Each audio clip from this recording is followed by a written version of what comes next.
நலாசம் ஃபுட்ஸ்லேருந்து முதல்ல ஒரு கல்யாணத்துக்கு 75 பேருக்கு டிஃபன் ஆர்டர் செஞ்சுருந்தோம்.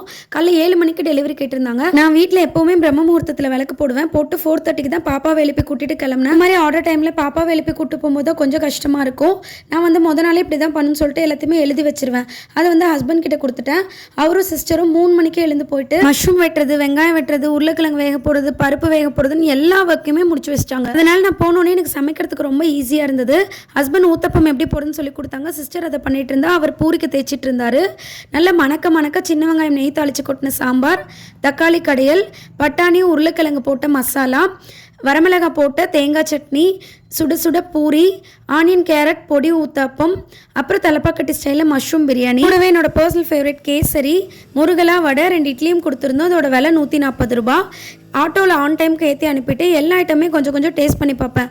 அப்போ தான் என்ன நேரம் குறை இருக்குன்னு எனக்கு தெரியும். அதுக்கப்புறம் தான் நிம்மதியாக இருக்கும்.